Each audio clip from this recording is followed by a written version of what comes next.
bureaucracy is not the challenge. Mr. Speaker, Canadians don't need more office towers full of bureaucrats. They need homes they can afford, they need jobs they can count on, and they need a government that gets out of the way so projects can get built. That's right. So instead, they're getting more of the same failed Liberal policies, just now they're in a new package. Why does this matter? Because every dollar borrowed today drives inflation tomorrow, and it means higher taxes, smaller paychecks, and fewer opportunities for Canadians. The member will have 4 minutes and 21 seconds left after question period to complete his remarks. Statements by members. Déclaration de député. The honourable member for South Surrey White Rock. Mr. Speaker, I rise today to recognize the White Rock Youth Ambassadors, a youth program in my community that predates the city of White Rock, British Columbia itself.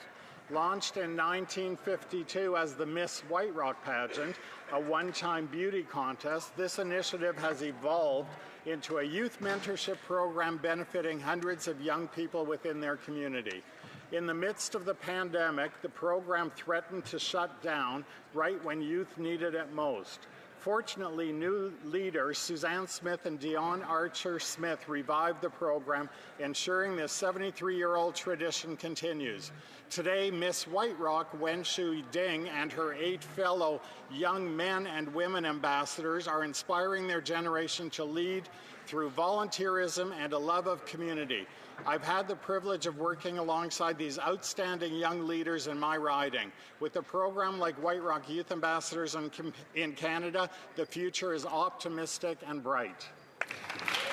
The honourable member for Terranova, the Peninsulas. Mr. Speaker, this summer, wildfires swept across my district and our province. Families lost their homes, businesses, and the places that shaped their lives. Through it all, our firefighters, first responders, and volunteers work day and night courageously, and we thank them for their tireless efforts. But what defines us in Newfoundland and Labrador is how we show up for others. Communities rallied together and local businesses stepped up, including the Mess Tent Poutinery, which helped feed firefighters, first responders, and volunteers with donated food and supplies from across the region. As recovery continues, my office is working closely with the province and the federal government to ensure that every family and business affected by these fires receives fair and timely compensation. And at the same time, we need to work together on both sides of this aisle to have better forest management and better disaster prevention and relief technologies. And today, as a symbol of renewal and celebration, we hear that the Red Ochre Cafe is... L'honorable député de Saint-Boniface. The honourable member from Boniface-Saint-Vital. Mr. Speaker, last week Manitoba's theatre community suffered a profound and heartbreaking loss with the sudden passing of Ian Ross, the celebrated Métis Ojibwe playwright, storyteller, and educator at the age of 57. Rooted in Winnipeg, Ian reshaped Canadian theatre. His groundbreaking play, Farewell, a dark, courageous comedy set on a fictional First Nations reserve, earned him the Governor-General's Award for English Drama, making him the first Indigenous playwright to ever receive that honour. His work travelled as far as the Edinburgh Fringe Festival and touched audiences across the country. Through his work, he challenged us to see this country more clearly, with humour, honesty, and unflinching humanity. His voice became iconic through Joe from Winnipeg, a character whose wit and warmth became a part of our cultural memory. Aujourd'hui, nous rendons hommage à... Today we pay tribute to his heritage and extend our condolences to his family, to his community, and all those he inspired. Continue to guide and uplift us. The honourable member for Pitt Meadows, Maple Ridge. Mr. Speaker, Maple Ridge is home to the largest Royal Canadian Legion in Canada, Branch 88, with over 2,000 members. As a 20-year member and a veteran myself, I'm honoured to rise for those who have served. I also recognize Missions Branch 57 and Annavents Branch 379, whose volunteers work to support veterans and honour those who have sacrificed for the country. Too many veterans are now struggling under the crushing cost of living crises created by this Liberal government. Others are on the street homeless. Liberals have hundreds of millions of dollars for a deal with the European Space Agency benefiting the Prime Minister's company Brookfield, but they're slashing over $4 billion in Veterans Affairs. There are reports of veterans being contacted for assisted suicide, presumably to cut costs and services. Our veterans deserve dignity, not despair. They deserve support, not balancing government's wastefulness on their backs. Thank you. The Honourable Member for Beauport-Limoilou. Mr. Speaker, today I would like to pay tribute to Mr. Normand Lapointe, a Liberal Member of Parliament for La Beauce from 1980 to 1984, who passed away on the 22nd of October in St. George. A man of conviction and deeply attached to his community, Mr. Lapointe left his mark on Beauce politics with his sense of duty, his closeness to citizens, and his sincere commitment to serving the common good. A true mentor to many elected officials and local leaders, he inspired many of us with his attentiveness, humility, and dedication. Until the very end, he held a vision of a Beauce that was fair, united, and proud of its roots. His kindness, simplicity, and ability to listen were evidence of his genuine attachment to Beauce and to those who shape it on a daily basis. On behalf of the Liberal Party of Canada, we offer our sincere condolences to his family, loved ones, and all those who had the privilege of knowing him. His humane, human, and political legacy will live on in the collective memory of Beauce. The Honourable Member for Kildonan St. Paul. This year we celebrate remarkable milestones in Manitoba's faith community, the 100th anniversary of St. Anthony's Padua Parish and St. Mary the Protectress Ukrainian Orthodox Cathedral, and the 200th anniversary of St. Paul's Anglican Church, and I am proud to represent all three, Mr. Speaker. For a century, St. Anthony Padua has strengthened neighbourhoods through compassionate service, and St. Mary's the Protectress has been a place of belonging for generations of Ukrainian Canadians. And St. Paul's Anglican carries a rich pioneer history sustained through war, hardship, and renewal. These contributions reflect what faith communities across Canada do every single day. Yet many places of worship continue to face vandalism and arson. No faith tradition should fear for the safety of its sacred places. And that is why we support robust protections for places of worship, including measures in Conservative Bill C-255 to hold offenders accountable. As we honour 100 and 200 years of faith and service in our community, let us recommit to safeguarding the places that give Canadians hope and spiritual refuge. The Honourable Member for Vancouver Centre. Mr. Speaker, as November ends, let's look back at the tragic data about men's mental and physical health in Canada. Too many men are dying too young from preventable causes. Men account for 75% of suicides, 72% of opioid deaths. They are at a higher risk for cardiac disease, chronic lung disease, and many cancers. Yet stigma and pride in being macho prevents them from seeking help. 65% of men say they delay seeing a doctor for symptoms of mental and physical health. Men's health is not a partisan issue. It's a health imperative. Delayed care costs lives and harms families. As a mother of 3 men, I say, let us break the silence, remove the stigma, advocate for research funding and mental health support, and ensure confidential access to care. Let us speak up and speak out. Move men's health out of the shadows. Protect and support our fathers, husbands, and sons. Bravo. The Honourable Member for King Vaughan. Mr. Speaker, 75 years ago, a bricklayer arrived from Canadian shores from Italy seeking a better life. 75 years later, the granddaughter of this bricklayer serves in Canada's Parliament. As a daughter of Italian immigrants, I am proud to represent my community of King Vaughan. On Tuesday, I had the honour of being elected chair of the Canada-Italian Interparliamentary Group. I look forward to working with all parliamentarians and with Ambassador Cantanillo to advance diplomatic relationships between our two nations and explore new opportunities. Canada and Italy share a deep connection through over 1.6 million Canadians of Italian descent. Italian Canadians have left their mark on communities from coast to coast to coast. Canada's Conservatives stand united and ready to work with everyone for the best interest of Canada. Grazie a tutti i nostri cugini italiani. Viva Italia! The honourable member for Montcalm.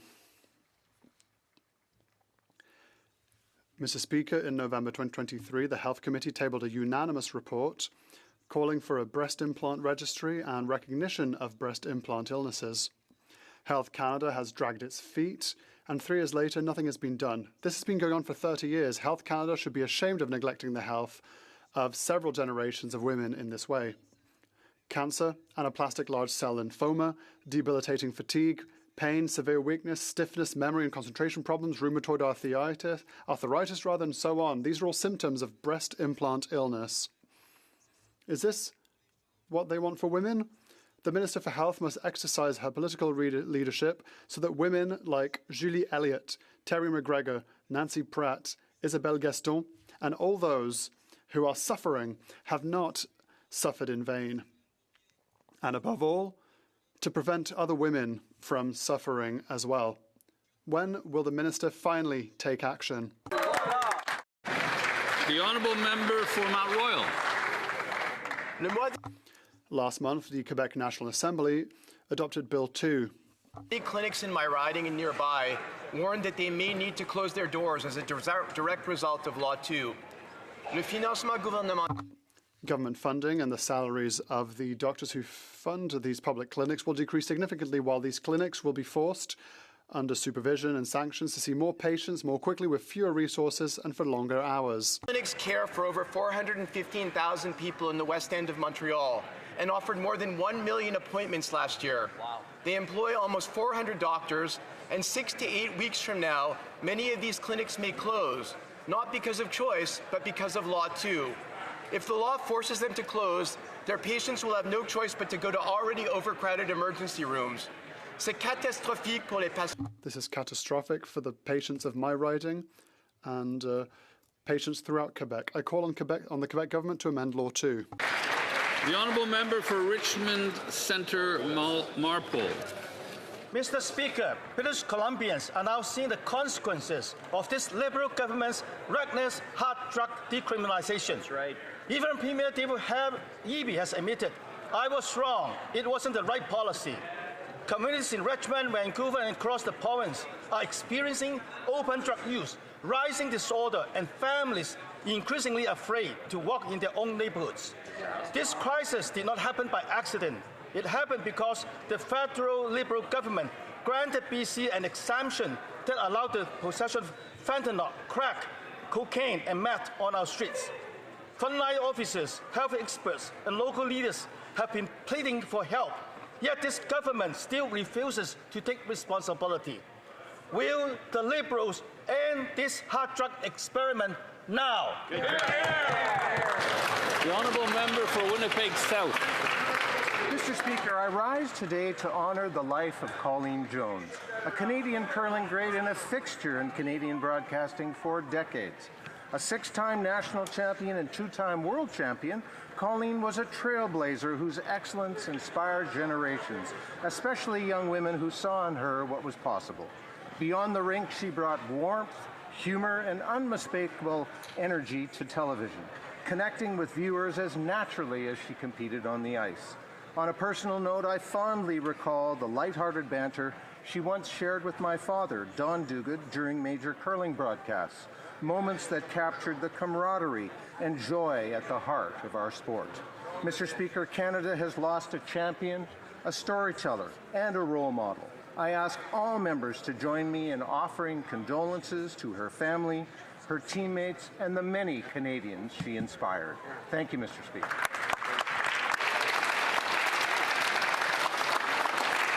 The honourable member for Kitchener Centre. In Kitchener, families are making heartbreaking sacrifices just to get by. Alex, a father, told me he eats barely half a meal a day, so his children can have 3 meals a day. Kirby, who not only has to worry about his children but also his grandfather, shared with me that if he feeds them, He waits until they're finished, and if there's none left, he'll just have to wait until tomorrow. This is not okay. Yet this budget offers nothing to ease their burden. Instead, it piles on unprecedented debt that will drive inflation higher and push grocery prices further out of reach for Canadians. Canadians do not need empty promises. They need affordability, dignity, and hope. We cannot accept a budget that ignores the reality that Canadians and our children are going hungry. They deserve better. The Honourable Member for Ottawa-Vanier-Gloucester. Mr. Speaker, it is with great sadness that I pay tribute to Rolande Fauché, a trusted, strong and passionate woman who was not afraid to speak her mind. A tireless activist, sociologist and researcher, she dedicated her life to defending the interests of the Francophone community and promoting education and culture in Ontario. Rolande was not only a builder and community leader, she was an inspiring female role model and a remarkable presence for all those, including myself, who had the good fortune to know her. Her courage and bold vision paved the way for cultural and educational initiatives such as the implementation of French-language school management, La Nouvelle Scène, and the campaign to save Montfort Hospital. She was a friend, a confidant, and a partner in crime. An exceptional Franco-Ontarian, she leaves behind a lasting legacy that continues to shine a light on our community. Watch over us all, Rolande, especially your children, Luc and Chantal and Alain, and all your family and close ones. The Honourable Member for Markham Unionville.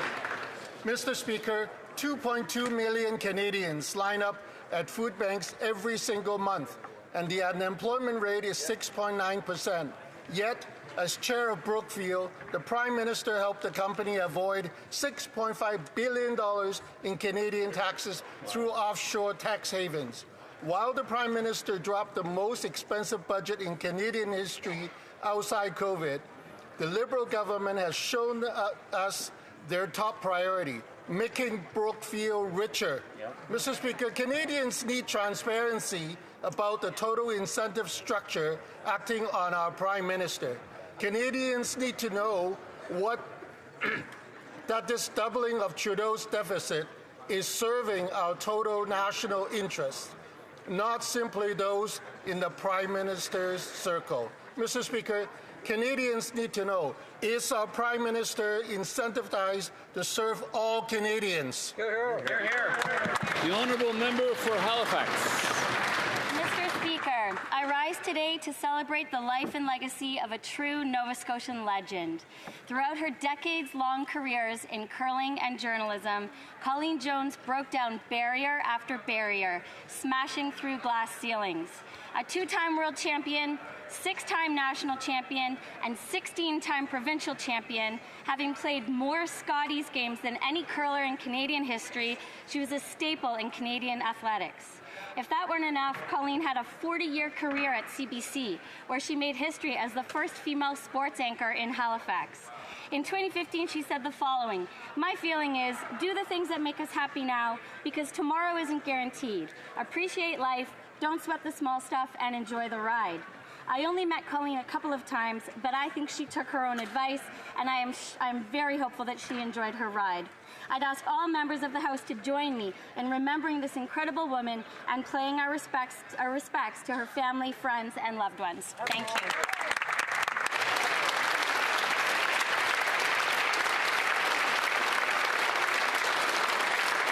Oral questions, questions orales, the Honourable Leader of the Opposition. In what year will construction begin on a new pipeline to the Pacific? The Honourable Governor HoC. Mr. Speaker, the world is changing rapidly. The United States, the world's largest economy, is fundamentally reshaping all of its trade relationships, causing major disruption and upheaval for Canadians. Right. It's time to transform our economy from one that is reliant on a single trading partner to one that is stronger, more self-sufficient and resilient to global shocks. To these ends, Canada and Alberta share the same ambitions. diversify our export markets, make Canada an energy superpower, and build a stronger, cleaner, more independent, more competitive economy. Honourable Leader of the Opposition. All right, he can't tell us the year in which construction will begin.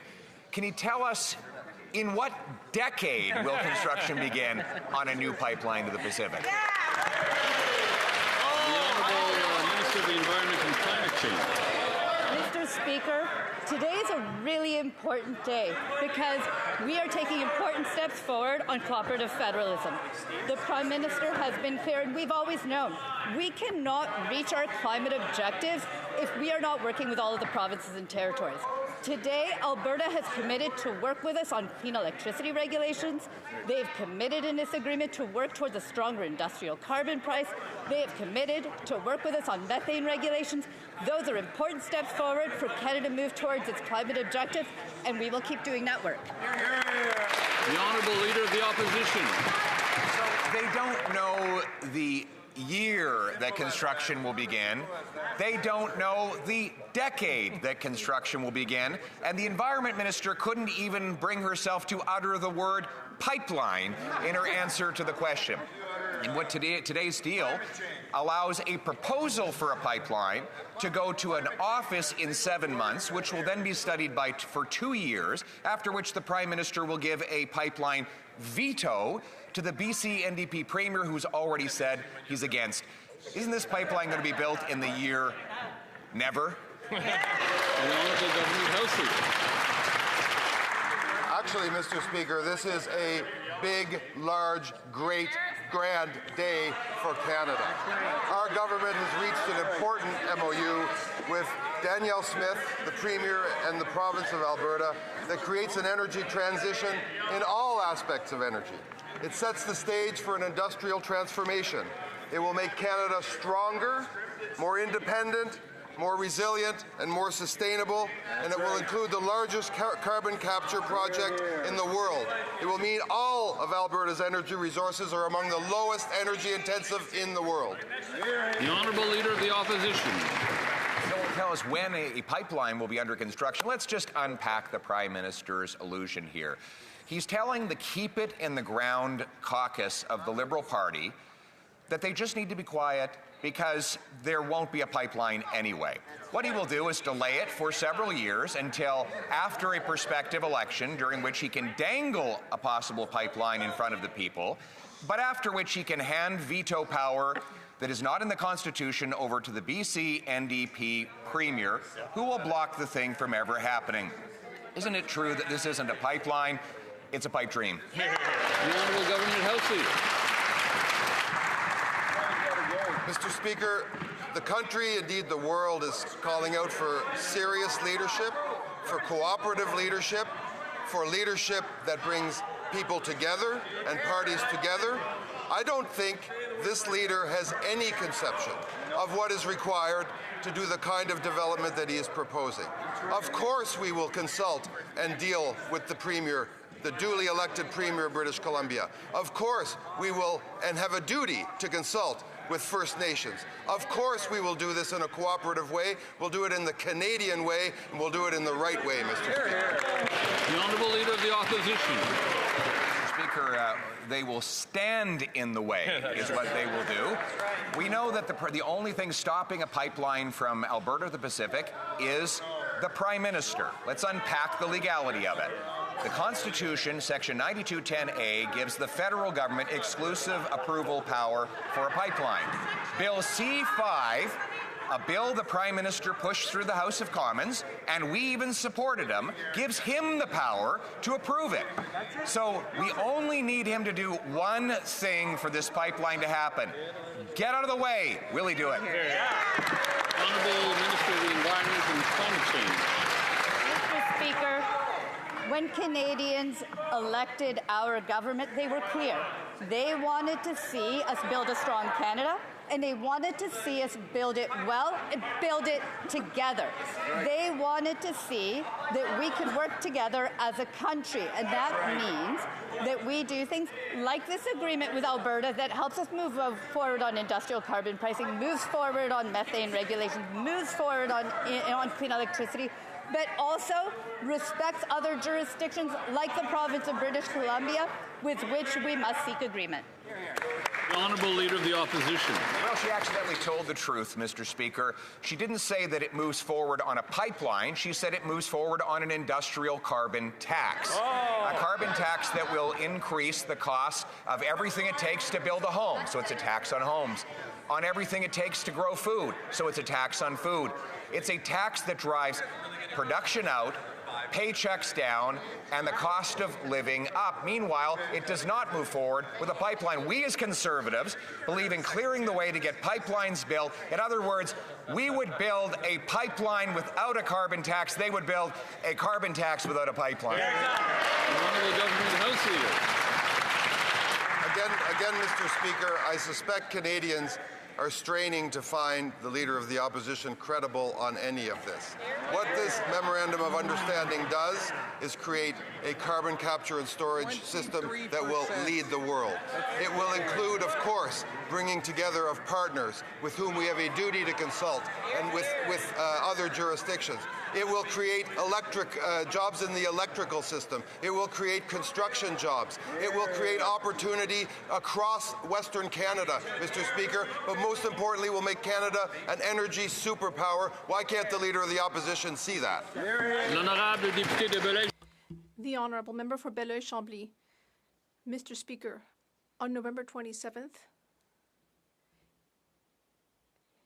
today, this government will have completely betrayed climate goals and people who have suffered from climate events. To help the leaders of oil companies who are often American, the Prime Minister has signed an agreement that will force him to ignore the leader of BC, ignore First Nations. So, with this happening to BC, will Quebec be next? The Honourable Government House Leader. Mr. Speaker, we should not be surprised that the leader of the Bloc Québécois looks for any excuse to sow division within Canada. What we're seeing today is the same thing as we do with Quebec, which is cooperate, work together so that federalism can create economic opportunity. Yes, a renewable energy,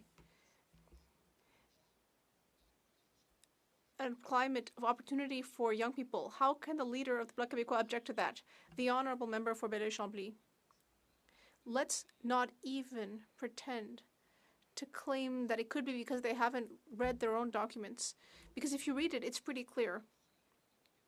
They claim that they want a single Canadian economy, which is not the economy of BC or Quebec, but which instead belongs to Ottawa and Calgary, ignoring legislation, ignoring environmental assessment, ignoring First Nations, ignoring provincial jurisdiction. Ignoring all that, the Prime Minister is going to impose a business plan that only serves oil companies and himself. The Honourable Minister of the Environment and Climate Change. Mr. Speaker, the Prime Minister has been very clear here in this House. He stated that we also need an agreement with BC and with First Nations. But in addition,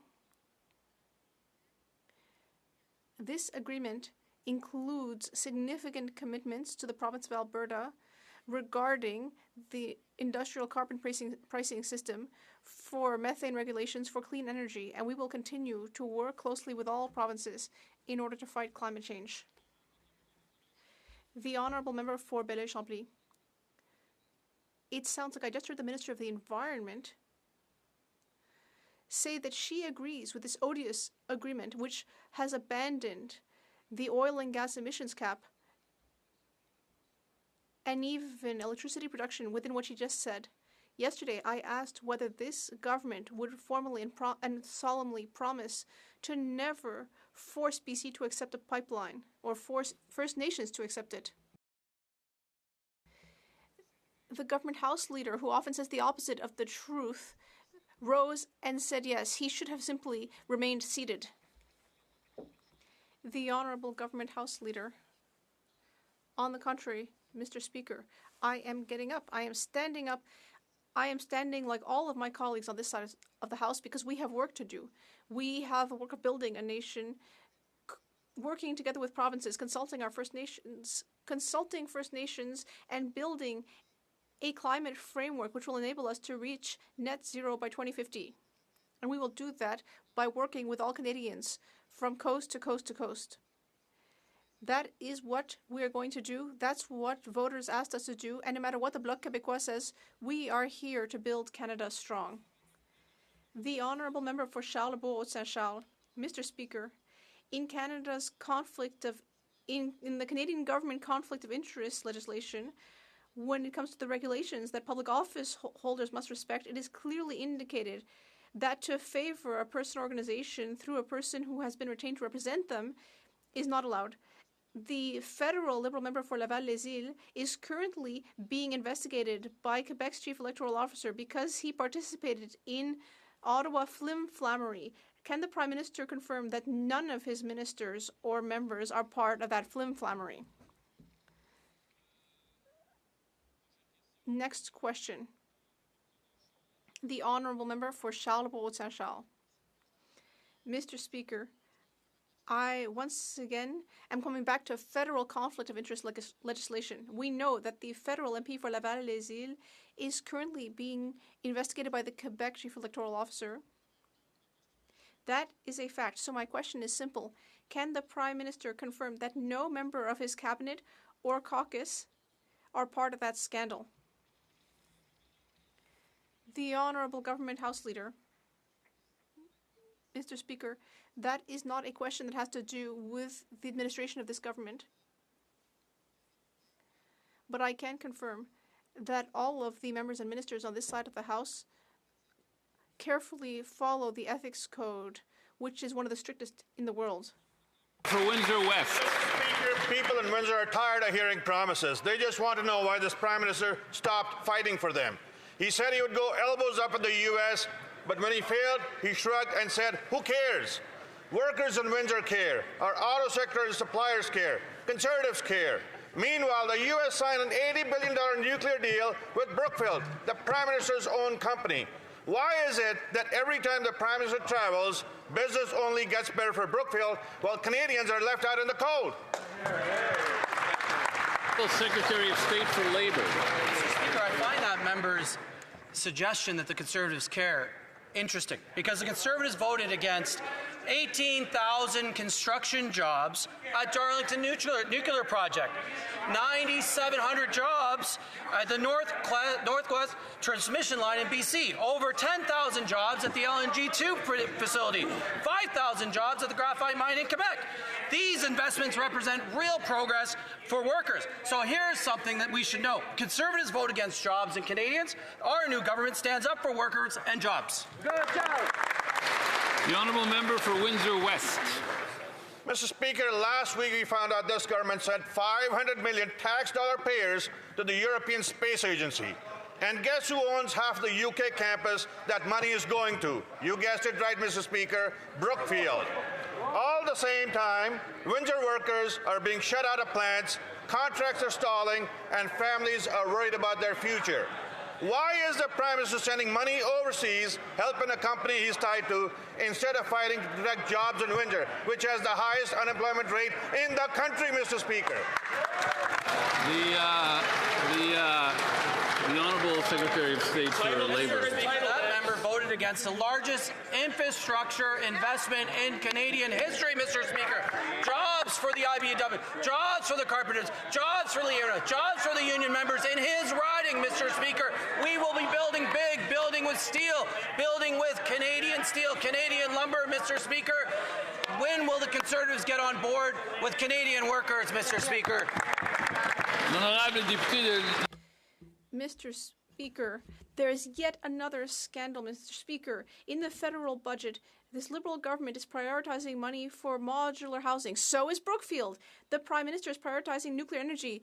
So is Brookfield. The Prime Minister is prioritizing funds for rail transport. So is Brookfield. The Prime Minister is prioritizing data storage. And guess what? Brookfield, too. So, Mr. Speaker, why is the Prime Minister sacrificing our national interests for his own personal profit? The Honourable Minister of Government Transformation. Mr. Speaker, every time my colleague rises in the House, I recognize that he has remarkable histrionic qualities, but nonetheless, what he said doesn't make a lot of sense. When his leader was housing minister, he only managed to get 6 units of affordable housing built. On this side of the House, we will be working hard to build affordable housing, to increase housing supply, reducing pressures for first-time buyers. That's good news for Canadians. The Honourable Member for Lévis-Lobinière. I'll give some more examples, Mr. Speaker. The Prime Minister is prioritizing AI, so is Brookfield. The Prime Minister is prioritizing clean energy, so is Brookfield. Last week, we learned that the Liberals put $500 million taxpayer money, gave that money to the European Space Agency. And who owns 50% of the campus? Brookfield, of course. Why is the Prime Minister sending our jobs abroad, our money into space?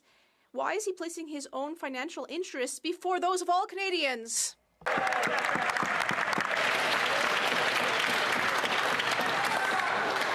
L'honorable ministre. Monsieur le Président, je me demande aux intérêts de qui il pensait quand il a voté contre le budget qui prévoit une baisse d'impôts pour 22 millions de Canadiens, Monsieur le Président, le régime canadien de soins dentaires, l'allocation canadienne pour enfants, des emplois au port de Québec, au port de Saguenay, le développement économique, des emplois dans sa région au chantier des vies, Monsieur le Président. À qui il pensait certainement pas à son monde. Merci. Si j'ai bien compris, Interpretation, the microphone was off. Interpretation will now resume. Medicine Hat Cardston. Speaker, the Prime Minister's Brookfield conflicts of interest continue to grow. But keeping his shares, options, and performance pay worth millions of dollars, every major decision the PM says he makes for Canada, like nuclear deals, AI, EU space agencies, and many more, all have the potential to make himself wealthier. While Canadians suffer, business for Brookfield has never been better. Right. When will the Prime Minister admit his conflicts, divest his shares, and prioritize Canadians' best interest rather than his own portfolio investments? Great question. The Honourable Minister of Jobs and Families. Today, the announcement with the Prime Minister and the Premier of Alberta is good news for workers all across this country. It's good news for workers in Alberta. It's certainly good news for skilled tradespeople and the young apprentices coming up, learning these trades. Mr. Speaker, this is an announcement about prosperity. It's shared prosperity, Mr. Speaker. It scopes in Indigenous people and creates wealth. I certainly hope that member understands this is something that will deeply benefit not just his province, but the entire country. The Honourable Member for Repentigny. Mr. Speaker, this Prime Minister's green facade is crumbling now that he's announced another dirty oil pipeline. And beneath that green facade, we're just seeing the black of oil, just as much as with the Conservatives, and perhaps even darker, because over 10 years in power, Stephen Harper did not manage to bring in a pipeline. Whereas the Liberals announced a second one this morning, with perhaps more to come. They seem to have given up completely on meeting their climate emissions targets. When it comes to the environment, are they worse than the Conservatives, or is it all just the same thing? The Honourable Minister of the Environment. Mr. Speaker, I've said it before and I'll say it again. We can only meet our climate targets by working closely with the provinces and territories. Canadians elected us because they wanted to see us working with the provinces and territories. And that's what we're doing with this agreement. Alberta has committed to working with us on an industrial carbon price, on methane emissions, and on clean electricity. That is what we have to do to fight climate change, and that's what we will do. The Honourable Member for Repentigny. Mr. Speaker, it's hard to believe that the Minister of the Environment is defending pipelines. I can't believe what I'm hearing. Let's look at what our so-called Green Prime Minister is doing. He put an end to carbon pricing. He has given up on zero-emission vehicle targets. He has put an end to the emissions cap for the oil and gas sector, billions of dollars in tax credits for fossil fuel, boycotted COP30, given up on environmental assessments for oil projects under C5. And today we have yet another pipeline which will undermine the oil tankers moratorium in a marine protected area. Is this the Liberal government, or is this Donald Trump's policy? The Honourable Minister. Mr. Speaker, Canadians elected us to build Canada strong, and that is what we're going to do. Let's look at the projects we've brought forward. We brought in a hydroelectric project in Iqaluit. We brought in a clean electricity project in the northern part of BC. We are going to continue doing the work. Today is yet another time when we are continuing to maintain an industrial carbon price. We are continuing to have methane regulations, clean electricity regulations, not just regulations, but what we are going to build. The Honourable Member for Richmond North Vaska. Thank you, Mr. Speaker. The Prime Minister said, "Who cares?" when asked what was happening to the negotiations with the U.S. And he backed down on the digital services tax without getting anything in return, at least not for Canadians, because a few days later, the Americans suddenly signed an $80 billion with whom? With Brookfield, the Prime Minister's company. Why is he sacrificing the interests of Canadians and promoting his own? I know what they're going to say. They're going to talk about the budget, pipelines, housing. It's all very well, but they're never going to actually answer my question. The Honourable Parliamentary Secretary to the Minister of Natural Resources. Mr. Speaker, I have good news for all workers in Canada. The big projects that we're bringing in will generate great jobs throughout the country. Good unionized jobs in all areas. And that will help all of Canada move forward. Thank you. Member for York Centre. Who cares? Who cares, said the Prime Minister when asked about contact with the U.S. President on a trade deal. Everyday Canadians care. Everyday Canadians who are going broke or who are losing their jobs because of this trade uncertainty. In my city of Toronto, investment, commerce, and real estate froze. Only 25 new condos were sold last month in a city of 3 million. Other than Brookfield, nobody can make a decision because of the uncertainty caused by this Prime Minister's failure to get a trade deal. So instead of being dismissive and derisive, why doesn't the Prime Minister keep his word and finally get a trade deal? The Honourable Minister of Jobs and Families.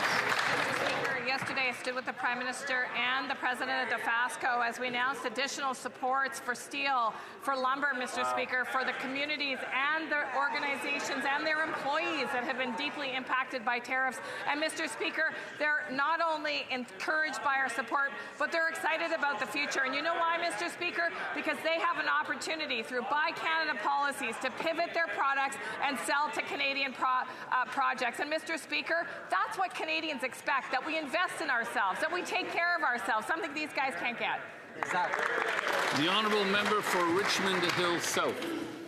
This Prime Minister went from promising elbows up to throwing his hands up, saying who cares the moment the President pushed back. He caved on the digital services tax, abandoned counter tariffs, and walked away from the softwood legal fight, leaving Canadian workers totally defenseless. We thought he got nothing in return, but it turns out he got nothing for Canadians, because just days later, the Americans signed an $80 billion nuclear deal with his former company, none other, Brookfield. So while Canadian workers are left standing in the penalty box, the Prime Minister's friends are skating away with the puck. Why is this Liberal Prime Minister trading away Canada's national interests while advancing his own personal interests? The Honourable Secretary of State for Labour. Mr. Speaker, again, that member voted against the budget, which is going to see the largest investment in infrastructure across this great country, Mr. Speaker. We're going to be building homes, building community centers, hospitals, bridges, roads, Mr. Speaker, all with Canadian steel, Canadian lumber, Canadian unionized worker. Mr. Speaker, every day the Conservatives come in here and they vote against jobs and they vote against Canadians. Member for Kitchener South Hespeler. Mr. Speaker, that member did not answer the question, so I'm going to ask it again.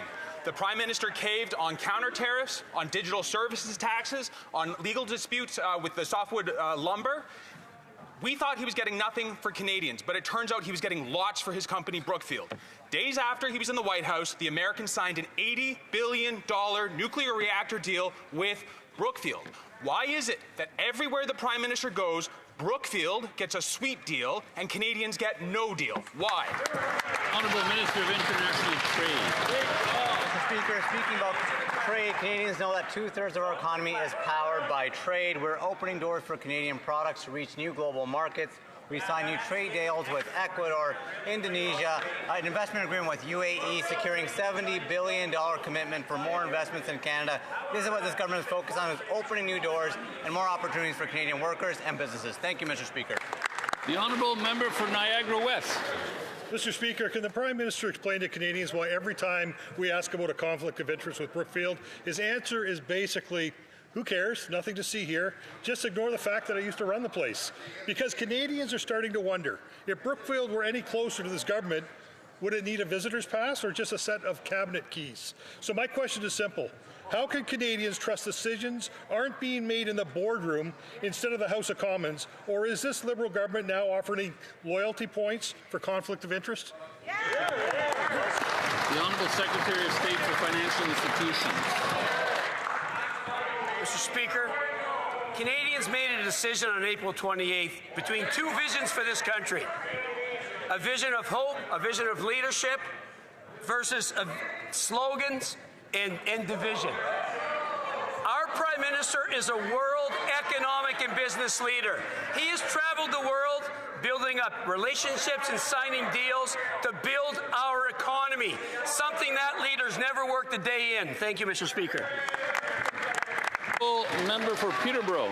Mr. Speaker, on this side of the House, we know meaningful consultation with Indigenous right holders is essential to protecting rights, supporting sustainable development, and building respectful long-term relationships. Could the Minister of Crown Indigenous Relations share how early and ongoing engagement with Indigenous communities is helping improve our federal approach to consultation? The Honourable Minister of Crown Indigenous Relations. Thank you, Mr. Speaker. All major projects will only proceed after meaningful consultation with Indigenous rights holders.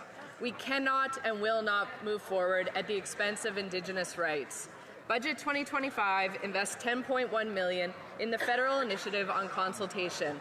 This includes funding for consultation protocols, which set out clear, mutually agreed processes for how communities want to be engaged, making consultations more efficient and respectful. We have also invested in Indigenous-led resource centres, which provide the research, technical advice, and expertise communities need. The Honourable Member for Regina Capel.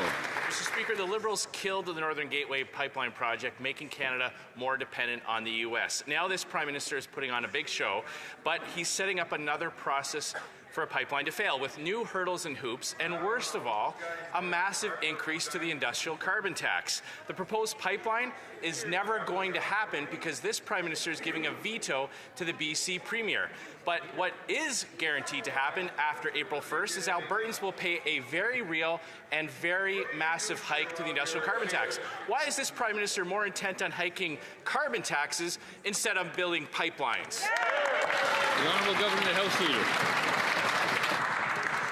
It's perplexing to us over here why they keep talking about some supposed veto by the BC Premier when, in fact, of course, we will deal with the people and the province of British Columbia. But what they don't mention is the signature of the Premier of Alberta on a memorandum of understanding that commits us to consulting provinces, consulting First Nations, building out clean and renewable technologies, an electric grid, and building and creating opportunity for young Western Canadians for generations to come.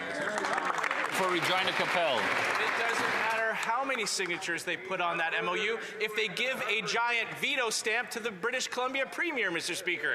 Instead of just repealing all the Liberal leave-it-in-the-ground laws that killed energy projects, this Prime Minister has just unveiled a new process that is designed to fail. He's giving an unconstitutional veto to the BC Premier. He's forcing Albertans to pay billions to put air into the ground, and now he's hiking the industrial carbon tax. Every time the Liberals hike those carbon taxes, everything gets more expensive. expensive. Why is this government forcing through a massive hike to the carbon tax instead of just getting out of the way?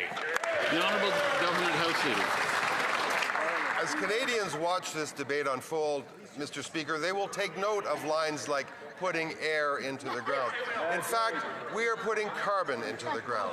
We are taking it out of the atmosphere, making our production of energy resources less carbon intensive and putting carbon, in fact, underground, therefore committing Canada in the fight against climate change. Mr. Speaker, it's very interesting, and I know Canadians will be following this debate with great interest, and the slogans of the Conservatives will be something that they won't forget. Honourable Member for Ponoka-Didsbury. Mr. Speaker, the current Prime Minister was the advisor to the last Prime Minister, and under his watch, no private company was able to build a pipeline. Not TC Energy, not Enbridge, not Kinder Morgan, just the Canadian taxpayer. Now we learn that Alberta must initiate a carbon capture project via the Pathways Alliance in exchange for a pipeline.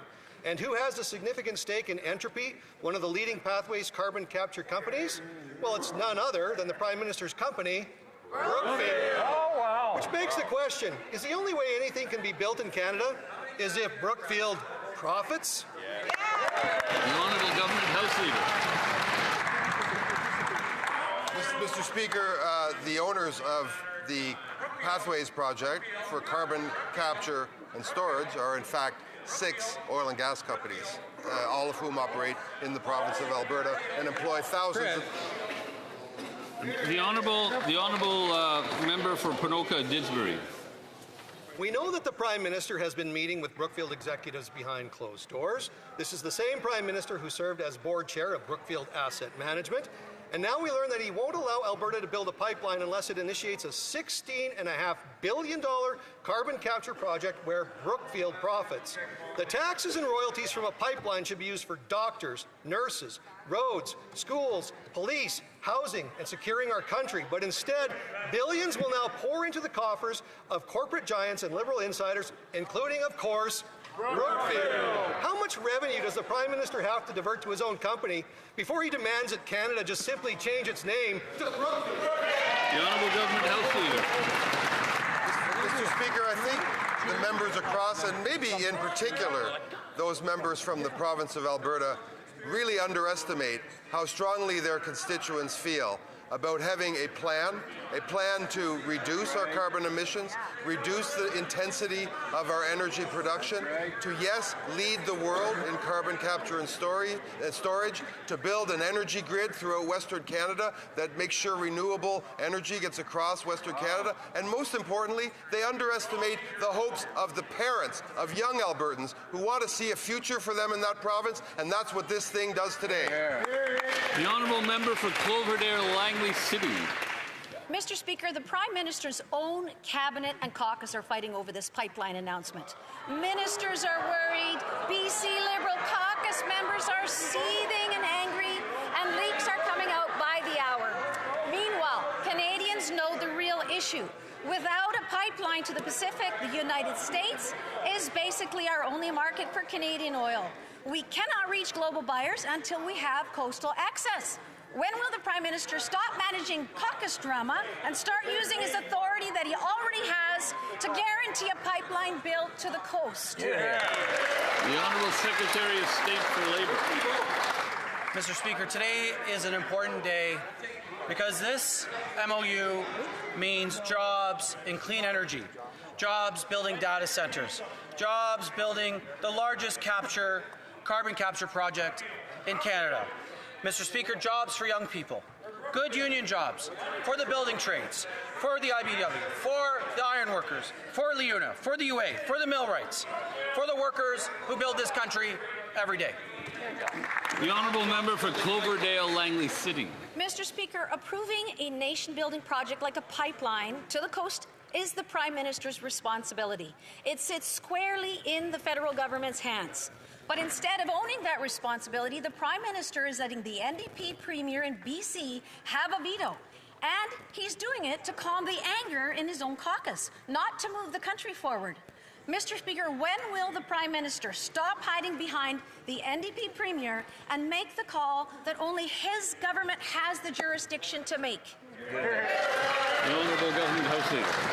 Speaker, that member is a British Columbia MP. Is she seriously suggesting that the people and the government of British Columbia should have no say about a piece of infrastructure that will go across the entire breadth of that province? It's very interesting to me that that member who represents British Columbians would want to subtract the voice of her own provincial government from that debate. For that matter, subtract the voice of First Nations. This is a historic agreement. It sets out a path forward, Mr. Speaker, but we're going to do it the Canadian way, cooperatively. The Honourable Member for Pitt Meadows, Maple Ridge. Mr. Speaker, is the Prime Minister facing open rebellion? A Liberal MP told CBC News that their caucus is seething and angry over a pipeline. No wonder the Prime Minister keeps flip-flopping. One day he's for a pipeline, the next day he claims it's up to BC NDP for David Eby. The Constitution is absolutely clear that the sole authority over pipelines is the Prime Minister. Is he breaking his promise to no pipeline David Eby, or will he break his promise to build it through delays, over-regulation, and endless consultations? Wow. The Honourable Government House Leader. Mr. Speaker, once again, a British Columbia Member of Parliament standing up, wishing to subtract the voice of his own provincial government, the duly elected government of the people of British Columbia, who wish to have a say over a development of infrastructure that would span the entire breadth of that province.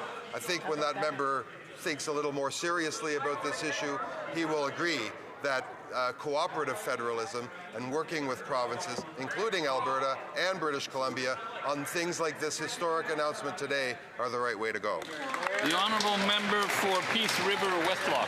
Mr. Speaker, Canadians are looking for collaboration, no doubt, but the Prime Minister went around to wave just another piece of paper that promises a potential pipeline, maybe sometime in the future, but in reality it guarantees nothing. I can tell you that the only thing that was guaranteed today was that Albertans and Canadians will be continued to pay more with an industrial carbon tax.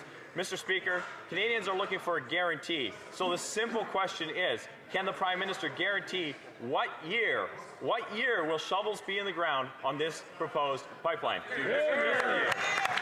The Honourable Government House Leader. Well, Mr. Speaker, two British Columbian MPs who want to subtract the voice of their provincial government. Now an Albertan MP who questions the wisdom of the Conservative Premier of Alberta, whose signature is still wet on a memorandum of understanding that comprehensively sets out an economic path forward for her province, for the young people who wish to create an economic future for themselves in that province. Mr. Speaker, I'm amazed that these Conservative MPs from British Columbia and Alberta want to deny their own provincial governments the ability to create an economic future in Western Canada. The Honourable Member for Airdrie Cochrane. Well, Mr. Speaker, there is still no construction date for a pipeline, and the Prime Minister blames everyone else. The BC government, the First Nations, anyone but himself. Of course, it's really the leave it in the ground members of his own caucus that are trying to stop it. Where is Guibo anyway? But the Prime Minister could approve an oil pipeline to the Pacific without a carbon tax, without delays, without any excuses. Very true. The proof's in the pudding, and it's not a pipeline until it's built. So will the Prime Minister tell Canadians today, when will shovels be in the ground on this oil pipeline? Just give us a year. The Honourable Minister of Justice. Mr. Speaker, it's been interesting to see the Conservatives have a newfound interest in Canada's Constitution. They point out on occasion the federal government has certain authorities in this respect, but they have not taken care to actually read the entirety of the provision they so routinely cite, which similarly empowers provincial governments to actually build the infrastructure necessary to operate a pipeline in this country. They similarly ignore Section 35 of the Constitution, which guarantees the inherent and treaty rights of Indigenous peoples in this country and requires the government to consult with rights holders who may be impacted. We can build this country if we work together. It's a shame the Conservatives, after many opportunities to govern, have failed to learn that lesson. The Honourable Member for Hamilton West, Ancaster, Dundas. Mr. Speaker, the people of Hamilton know Canadian steel is an integral part of building a secure, sovereign Canada. Everything from homes to defence requires a strong...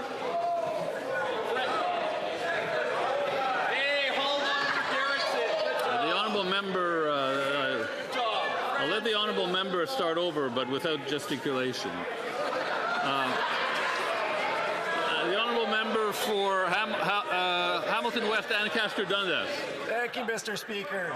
The people of Hamilton know Canadian steel is an integral part of building a secure, sovereign Canada. Everything from homes to defence requires a strong industrial steel sector. With the announcement yesterday, it's clear that our government is focused on building Canada strong, Canadian steel to build Canadian products, building the strongest economy in the G7. Can the Minister of Jobs and Families... Excuse me, the honourable member from the top, please.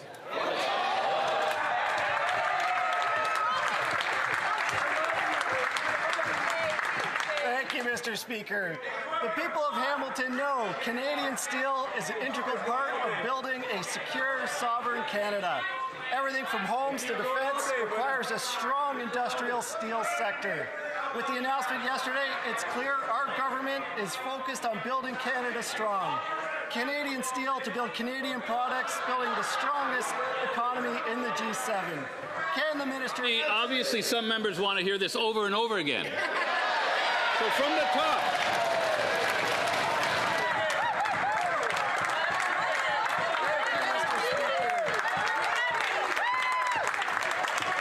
The people of Hamilton know Canadian steel is an integral part of building a secure, sovereign Canada. Everything from homes to defence requires a strong industrial steel sector. With the announcement yesterday, it's clear that our government is focused on building Canada strong. Canadian steel from Canadian products, building the strongest economy in the G7. Can the Minister of Jobs and Families please tell this House how our government is supporting steelworkers as we transition to buy Canadian industrial self-reliance?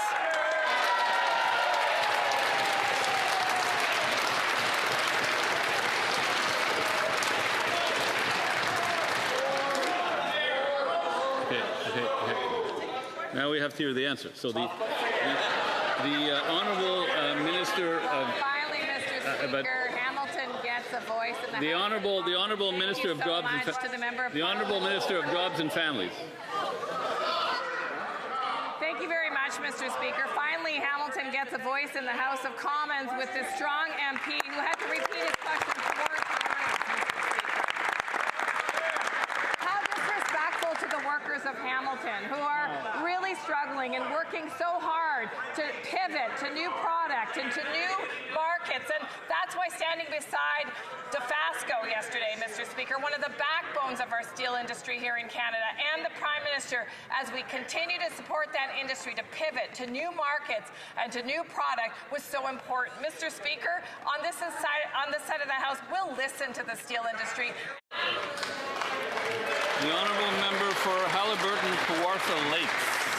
The Cowichan Court ruling in the British Columbia Supreme Court is causing real damage in Richmond. Banks are pulling back, buyers are walking away, investment is on hold, and families and businesses are being left in limbo. On October 23rd, Richmond Council urgently asked the Attorney General to protect private property rights. This Liberal government didn't even bother to respond. And a few days ago, the Richmond Council passed another motion demanding immediate federal action to mitigate the harm to affected residents. Why is the government abandoning the people whose homes and livelihoods are now at risk? The Honourable Minister for Crown Indigenous Thank you, Mr. Relations. Speaker. Thank you, Mr. Speaker. Canada disagrees with the BC Supreme Court's ruling and appealed it on September 8th. We're reviewing potential legal arguments and all options are on the table. Further legal clarity is required to address the decision, particularly relating to private property rights. We will continue to work collaboratively with all parties to uphold the principles of reconciliation, transparency, and legal responsibility. We remain available for dialogue with the other parties to litigation throughout this process. Thank you, Mr. Speaker. Honourable Member for Richmond Centre, Marpole. Mr. Speaker, families, farmers and businesses, people who bought and owned property in my community of Richmond are now fearful their titles may no longer be secure because of the Cowichan ruling. Property ownership is one of the core institutions upon which this country is built.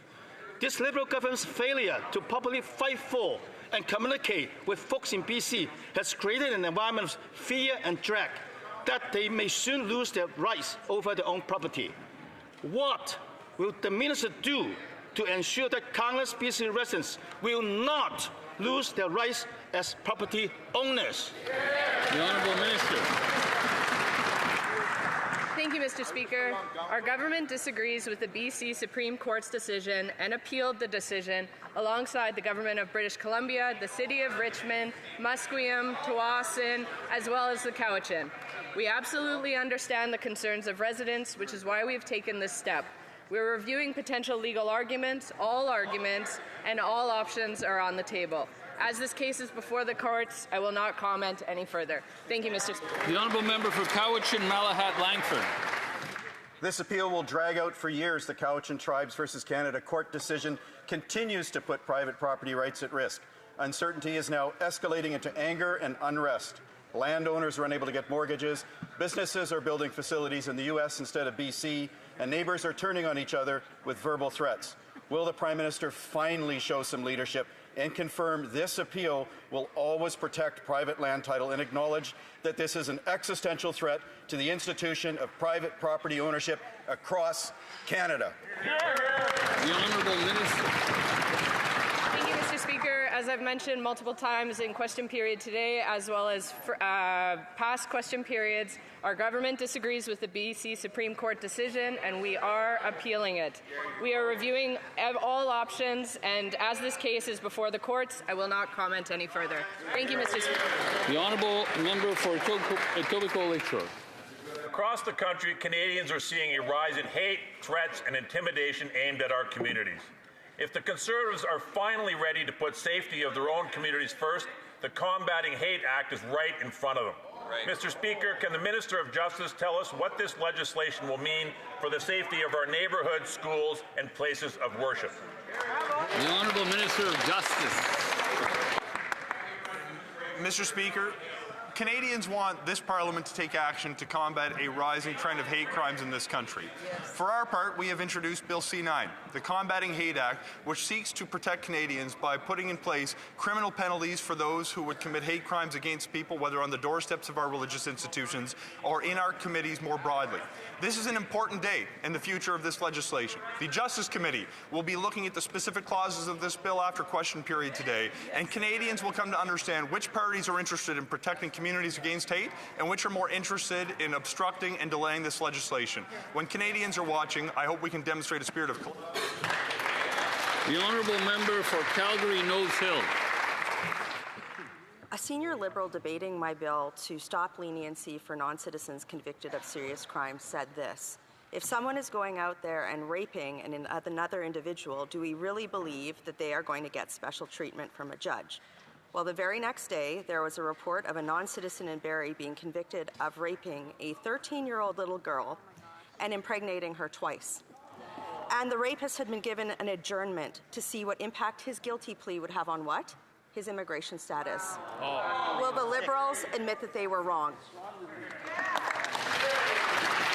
The Honourable Secretary of State for Combating Crime.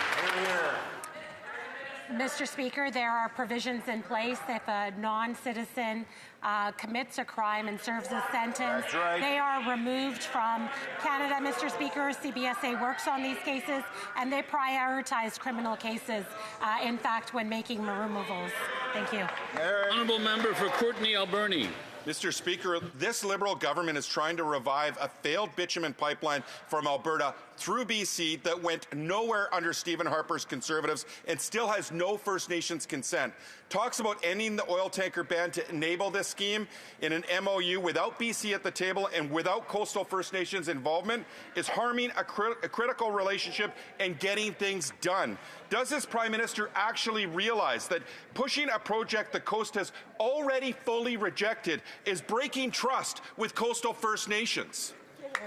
The Honourable Minister of the Environment and Climate Change. Mr. Speaker, the Prime Minister said it in this House, and I will repeat it because I think it's very important to hear it again. We need to ensure the agreement of British Columbia and of First Nations.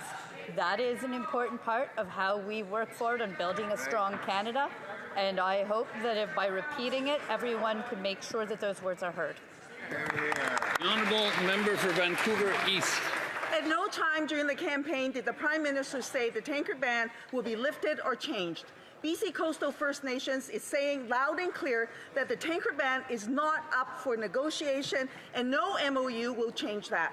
This secret deal signed behind closed doors without BC and First Nations at the table is a betrayal. Enbridge 2.0 will not proceed without First Nations free, prior, and informed consent, and BC will not stand for it. Will the Prime Minister acknowledge that this is the pipeline for nowhere but the courts, and stop wasting everyone's time with this political posturing? The Honourable Government House Leader. Well, Mr. Speaker, as I believe this is the last question, you can see the span of views in this chamber. It's interesting to me that it is a Liberal government and the Liberal Party that finds the cooperative, consensual way forward. Of course, in response to the member, we will work with and have a duty to consult First Nations. Of course, we will work with and have a duty to work with the province of British Columbia, as we do indeed with the province of Alberta. This is a visionary agreement today, a memorandum of understanding that sets a course for the future of Western. And that's it for today, for question period.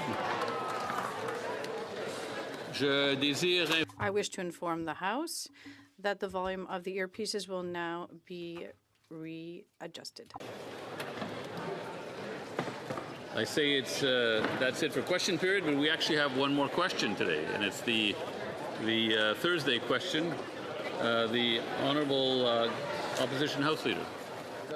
Thank you very much, Mr. Speaker. And yes, it's every CPAC's viewer favorite day of the week, Thursday, when we get to witness the Thursday question. So I'd like to ask the Government House Leader if he can inform the House what we'll be dealing with for the rest of this week and into next week. And if, instead of a flashy MOU that has a carbon tax with no guarantee, a carbon tax hike with no guarantee of a pipeline, will the Liberals bring in legislation to repeal the anti-energy laws that have kept the oil and gas in the ground and made Canada so dependent on the United States, or will they continue their habit of sending subsidized energy to the U.S. to fund the U.S. economy instead of the Canadian?